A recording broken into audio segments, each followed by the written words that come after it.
Tired of the everyday routine? Ever dream of a life of romantic adventure? Want to get away from it all? We offer you Escape.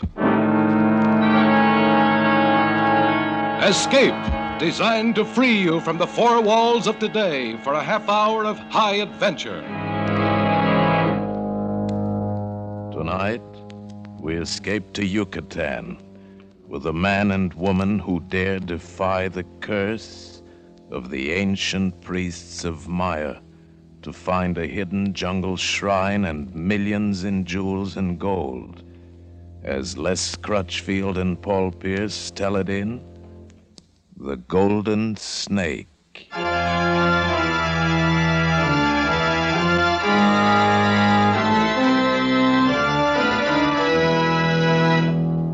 It was mid-morning of the fourth day south from New Orleans when the rusty little freighter Carib Lady dropped a hook a mile off the port of Progreso and the broad-beam tender warped alongside. The port itself and the jungle peninsula of Yucatan beyond lay in steamy lethargy beneath an early blazing tropic sun. I was in a hurry. I wanted customs clearance as quickly as possible for myself and the helicopter I brought with me. Then I wanted a few bottles of that subtly bitter beer that they brew in Monterey. My mysterious employer, Dr. Conrad, was waiting at the Itza Hotel in Merida, 24 miles inland. But in heat like this, he could wait a few hours longer. I beg your pardon. Well. I presume you're Stephen Lane. Yeah, good presumption, you're right. Well, I'm Gail Barry. Hello, Gail. I'm Dr. Conrad's secretary. Oh. I begin to see how the jungle might have certain compensations. Oh, you better slow down, Mr. Lane. You're going pretty fast, even for a pilot. Helicopter pilot. Not so much on speed, but I do a lot of hovering, especially around green-eyed girls and cold bottles of beer. Would the former like to join me over the ladder? I hope you can hang on to that sense of humor. You'll need it before this is over. Before what's over? A little late for curiosity, isn't it? You've already taken the job. Yeah, sure. I was flat broke. When that $1,500 check of Conrad's went through the Miami bank like greased lightning, I pulled out my curiosity and cut its throat. But now it's beginning to revive. Is that it? I'm sorry, baby. I didn't know this was a state secret. It isn't. You were hired to fly Dr. Conrad from Merida to a destination within a 200-mile radius and return for a fee of $5,000. What's secret about it? Purpose of this trip, for one thing. To visit ancient Mayan ruins buried in the jungle and only accessible by helicopter. Dr. Conrad is an archaeologist. Must be a fairly profitable racket. No, there's no profit in it at all. No? But, Steve, you said you were broke. Would a lot of money interest you? A lot more than $5,000? How much more? 100 times that much. Yeah? Yeah, I'd be interested.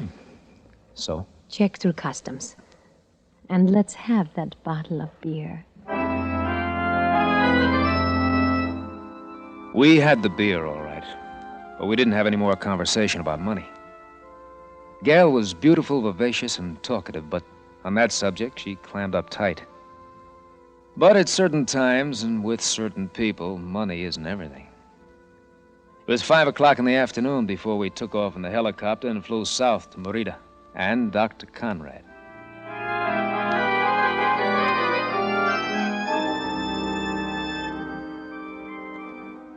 You can look down from this balcony, Mr. Lane, and there lies the town of Merida, all silver in the moonlight. And you think it is nothing unusual, perhaps, but the town is Spanish, and beyond it is the jungle. And the jungle is still pure Mayan. Unconquered, old, and wise.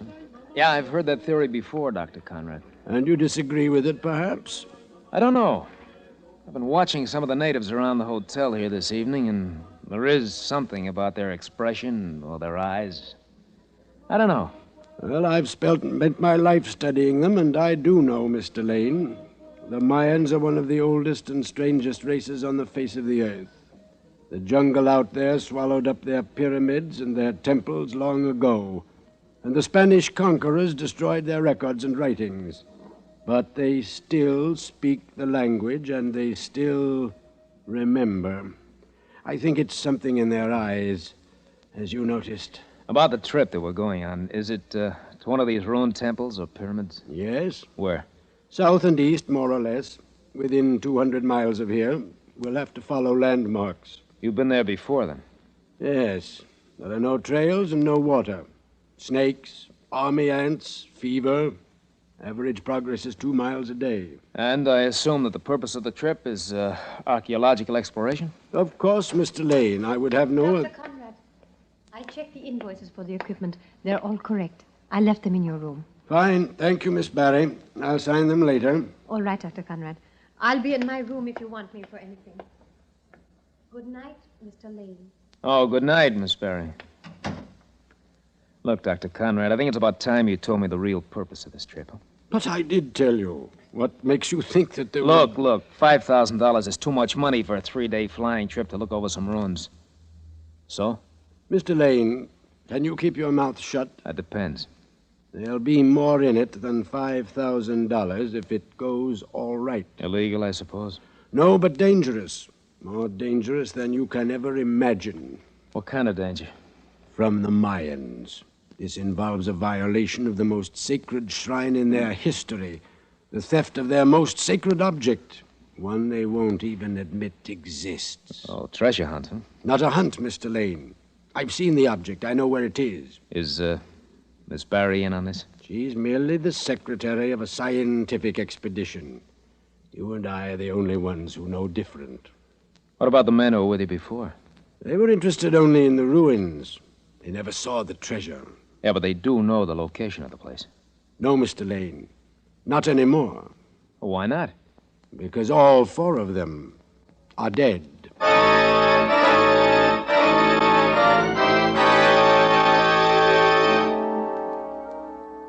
Yes, I can also tell you why Dr. Conrad didn't want to talk about it, Steve.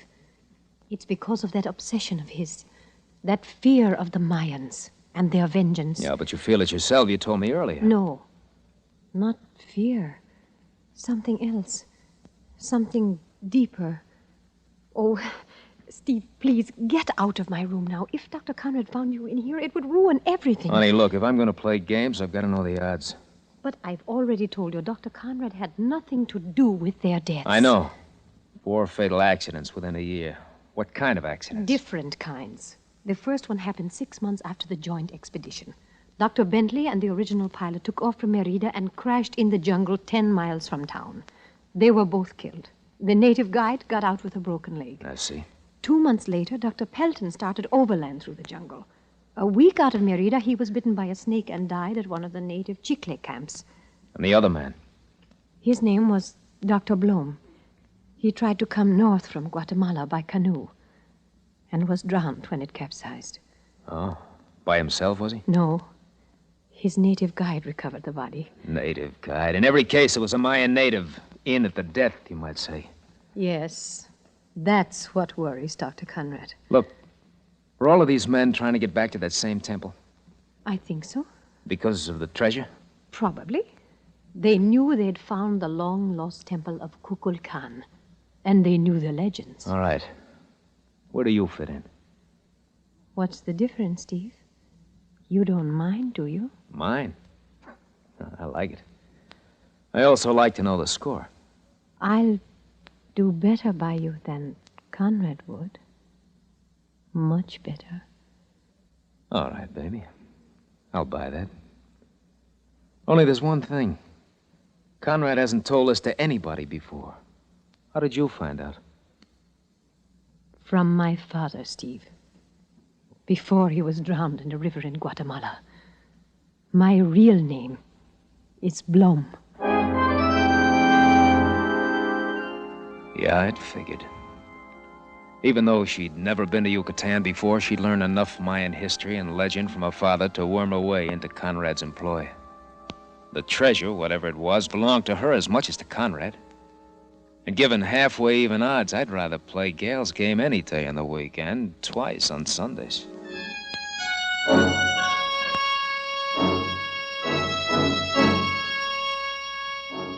I lay on the hammock in my room for an hour, I guess. The lamp out, the moonlight splotching silver patterns through the bamboo slats of the blinds. I smoked one cigarette after another while I tried to fit all the pieces into place. I was tired, but I'd had several drinks of Johnny Walker that I'd brought along, and I wasn't asleep, that's for sure. So I don't know why I didn't hear the door open. Please do not be alarmed, Senor Lane. Huh? Lie still, make no outcry, and listen. You will not be harmed. For some odd reason, I couldn't move. I couldn't cry out. It took great effort just to turn my head and look at him. It is our desire to warn you because you are not aware of the thing you dare to do. Dr. Conrad knows, and he deserves no warning. In the scattered moonlight, I could see very little of his face except the eyes. The eyes of a Mayan. They seemed very wise and 1,000 years old, like the eyes of newborn babies. I say to you once, and only once, go not to the temple of Kukulkan. There seemed to be a strange music playing far off. The plumed serpent of gold must lie hidden for 5,000 years, and the time is not yet. To alter the time is to die. For just an instant, the moonlight shifted, and I saw the golden band around his forehead, raised in the front and fashioned into the feathered head of a snake. You have been warned, Senor Lane. I go. The closing of the door seemed to break the spell, and I lunged for the pistol on the table beside my bed. Only it wasn't a bed, it was a hammock. Oh, confound it. Senor Lane! Oh. Senor Lane, is anything wrong? Oh. Senor Lane! Come on in. I was passing along the hall. I heard the noise. Who are you, anyway? Rodolfo Moreno. I am the night clerk. Look, did you see the man who came out of my door just before the noise? What, senor? No one came out. What? Well, I was only a few feet away. The hall is well lighted. But there was someone in here. I saw him. I heard him talking. He was a Mayan. Senor Lane, sometimes one from the north requires a day or two for becoming accustomed to the tropics. And I must tell you, the beer in Mexico is a little more strong than you may think. No, wait a minute. So you sleep now, we talk about it mañana, eh? Buenas noches, senor. Buenas noches. There wasn't much point in doing anything but follow the night clerk's advice. I couldn't very well go to Conrad and tell him a mysterious Mayan had come to my room to warn me. When the clerk had sworn he'd seen no one. I didn't see how Gail could help much. I didn't want to worry her without some definite reason. So, after a long time, I grew drowsy and fell asleep.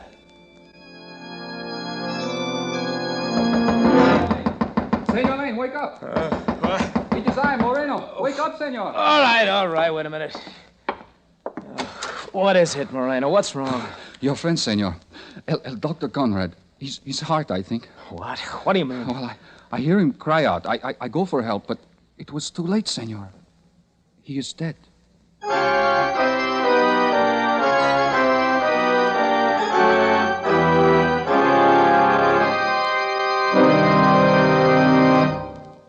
In just a moment, we will return you to the second act of Escape.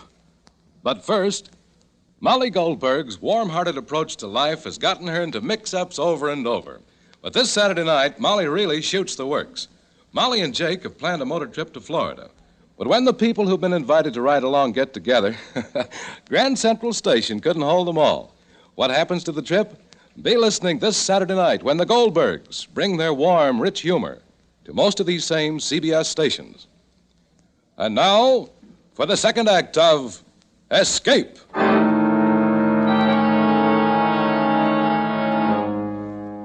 I went with the night clerk to Dr. Conrad's room. Met the local physician who'd been called to the hotel. Told him to go ahead with whatever arrangements were necessary. There seemed nothing else to do. Dr. Conrad had died in his bed, apparently unmolested. His room was undisturbed, and Moreno, who from his desk had a clear view of the length of the hall, said that no one had entered or left. Apparent cause of death, heart failure. But in a room a half hour later, Gail disagreed with such a simple verdict. There was nothing wrong with his heart, Steve. He died of fright. Sheer fright. I know he did. All right, honey, all right. But what caused the fright? The Mayans. Maybe the same one you said came to your room. No, I'm not sure whether anyone did or not. Maybe the night clerk was right. Maybe I imagined it. He is a native, you know. Another Mayan, huh? Well, I could have been dreaming, or drunk. I don't know. It won't work, Steve. How could you have dreamed up the gold band he wore on his head? The same band worn by the high priest of Kukulkan 1,000 years ago. I don't know. That's what gets me. Had you even heard of the plumed serpent of gold before? No. Or the 5,000 years of hiding? No, of course not. They're all a part of Mayan legend, Steve. You had to learn them somewhere. Gail, you said Conrad had an obsession. What about you? I don't know. Before I came to Yucatan, I had only one idea. To get my share of that treasure one way or another. Mayan legends were nothing more than that. But down here, it's different. Things touch you somehow. Inside. You mean you're scared, isn't that it? Not exactly. It's something deeper. I don't know. And against that something deeper, there are how many dollars? Around 2 million, I think, from things Dr. Conrad let slip. How did he plan to dispose of the thing? Oh, there's a buyer in Mexico City. No questions asked. Conrad wanted his name kept out of it. Native vengeance again, huh? Yes. Look, will this buyer deal with us? Of course. Why should he care who brings it? Do you know the landmarks of the pyramid? This temple of Kukulkan? Yes, but... Steve, I am not sure, but... Look, honey, look. I've got a helicopter out there at the edge of town. Within 200 miles is a fortune for the taking. Baby, I've been broke too much of my life to back down from a few pipe dreams and a heart attack. How about it, baby, huh? Oh, it's no fun to be broke. Yeah, but it might be a lot of fun if we weren't. You're awfully hard to resist. Oh, I hope so, baby. Because I've got some other ideas, too, you know. What do you say? Oh, if I said no, I'd be a fool, I suppose. Well, then don't say it. We'll both be over the jitters by morning. And one thing, we won't have to worry about accidents. Our expedition won't have any Mayans along.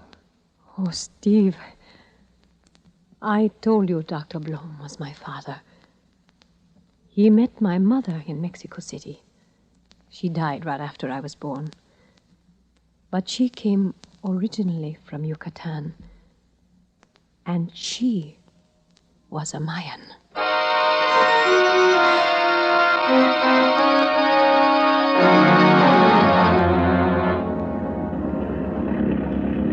Can you tell now, Gail?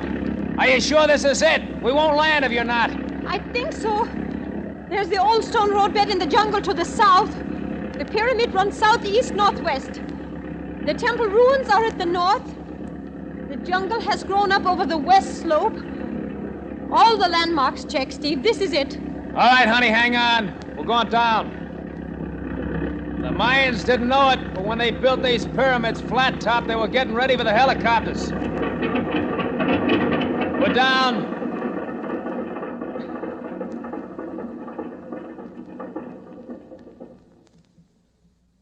It's terribly quiet, isn't it, Steve? Yeah, especially after hearing that egg beater for the last 3 hours. Well, may as well have a look. Come on, jump, baby. I'll give you a hand. Thanks. Oh. Well, they've certainly let the old place run down. It's lain here like this for more than 1,000 years, Steve. Full moons and dark moons, rains, lightning, sun and wind. Nothing moving. Only the jungle, growing and growing and creeping up over it. Hey, now, baby, relax. We shouldn't have come here at all. We are only interlopers, strangers, not wanted. Well, maybe they like us better when we're rich, huh? There's no use joking about it, Steve. I think you feel it, too. We are in some terrible danger here, some kind we've never known before. It's like we're being watched.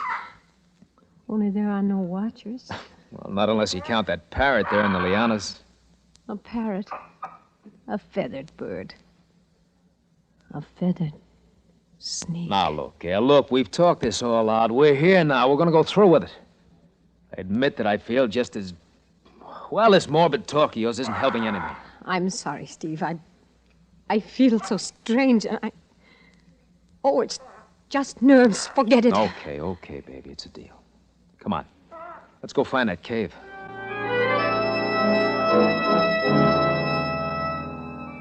Gail had learned from Dr. Conrad that the treasure lay in a chamber inside the pyramid, reached by a tunnel which opened somewhere along the west face.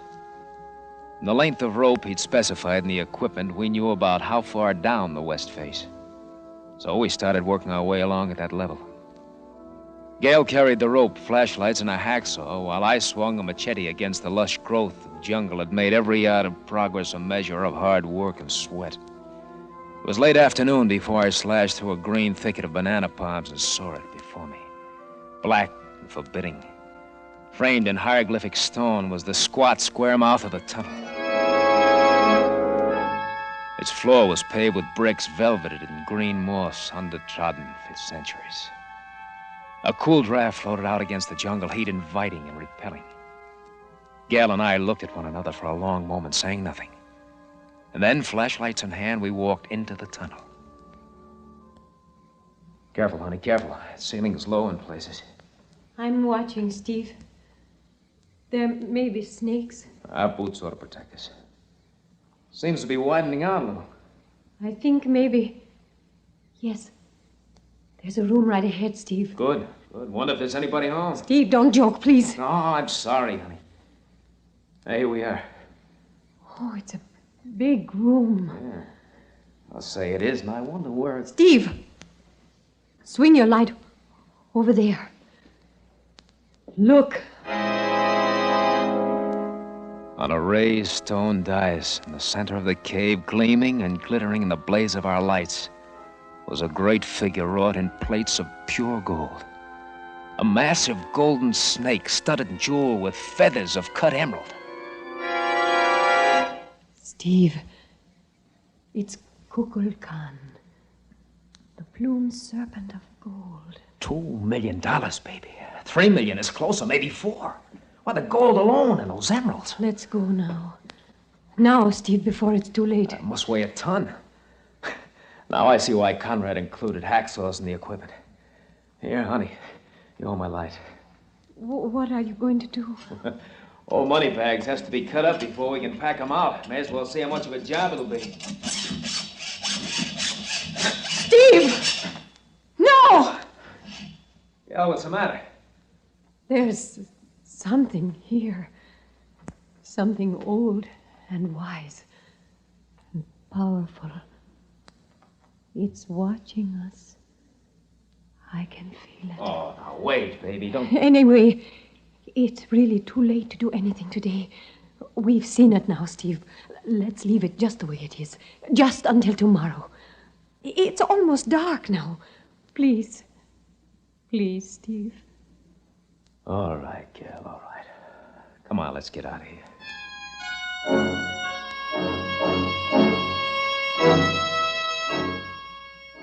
I pitched our camp on the level top of the pyramid, not far from the helicopter, spread our sleeping bags, and built a fire in a pile of stones. It was dark by the time we'd eaten, and a round full moon flooded the ruins and the miles of empty jungle with an eerie light. I lay back and I watched Gail sitting across the fire from me, staring into the strange night, lost in her own thoughts. An odd thing had happened while I was gathering rocks for the fireplace. I'd lifted a large flat stone and found under it a golden band like the one worn by the Mayan who'd come to my room. Gail had put it on her head without a word, and it fit perfectly. She still wore it, and now and then the polished gold caught flashes of light from the fire and from the moon. It was very late when I drifted off to sleep. It must have been a sound that woke me, but I think it was the odor that seeped into my sleep. That was it, the odor. Pungent, aromatic, and for a moment, unidentifiable. And then I came suddenly awake, saw by the fire's embers that Gail's sleeping bag was empty. I sprang to my feet. At the moment, I recognized the odor of raw gasoline, saw the dark surface of the helicopter glistening and wet in the moonlight, and saw Gail walking toward it with a flaming stalk of dry thatch in her hand. Gail! Gail, what are you doing? No, stop it! She paid no attention, stood like a sleepwalker watching the burning plane she'd set afire, the golden band gleaming on her forehead. Then I was running, stumbling headlong toward her. Gail! Gail, come back, Gail! She didn't hear me. She moved slowly away, looking towards something that I couldn't see beyond the fire. Nor did I see the vine that caught my foot and sent me crashing onto the sharp rock. I lay there on the ground, unable to move, half blinded by concussion. By the blood that ran into my eyes, I tried to call out again and could make no sound. I could see Gail moving away past the burning plane, swaying as she walked, trance-like and alien. I seemed to hear again the weird music of Merida far off somewhere in the night. And then, in truth or in delirium, in the shadows, past the fire, I saw them waiting for Gail. They were clothed in white, and their eyes were Mayan, wise and old and powerful. And on each forehead gleamed a golden band, the high priests of Kukulkan.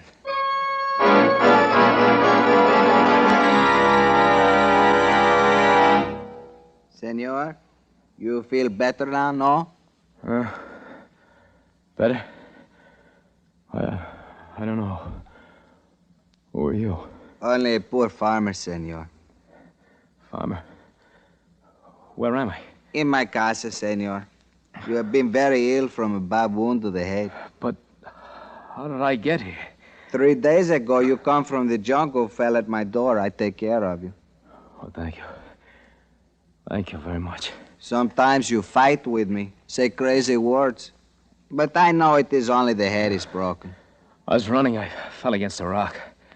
I just can't remember much after that. No matter, senor. Tomorrow I take you to Merida. To Merida? But how can you? But so simple. In my cart with the burro. It is only 7 miles. 7 miles? But I was 200 miles from here. Quien sabe, senor. 3 days ago you come out from the jungle. Tell me something.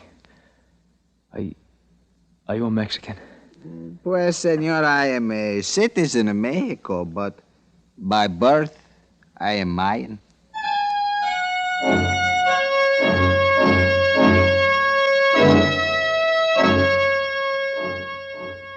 I have flown 5 times since into Yucatan, into the dark lands and the uncharted jungles. I've searched through tumbled ruins, moss-grown, rotted. I built fires on ancient pyramids at night and cried aloud to the silent moon. But never again found the temple of Kukulkan, nor the plumed serpent of gold, nor a beautiful girl named Gail. And I know I never will.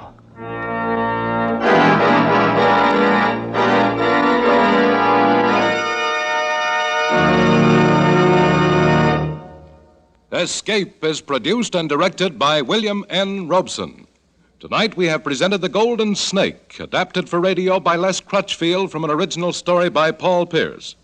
Featured in the cast were Anthony Barrett as Steve Lane, Jeanette Nolan as Gail Barry, and John Hoyt as Dr. Conrad. Also heard were Rick Vallon, Harry Bartell, and Paul Freese. Special music arranged and played by Ivan Ditmars. Next week... You are stranded on the Yangtze River, 1,500 miles from Shanghai, and in the midst of all the displaced humanity of China, somehow you have been marked for destruction from which there is no escape. Next week, we escape with an exciting tale of fear, intrigue, and danger on one of the most colorful rivers of the world, as John and Gwen Bagney tell it in The Shanghai Document. CBS famous anti-crime series Gangbusters presents a real-life police story, The Case of the Wise Young Owl, this Saturday night. Remember to be tuned in to CBS, where Arthur Godfrey's digest of wit and humor is heard every Saturday night, the Columbia Broadcasting System.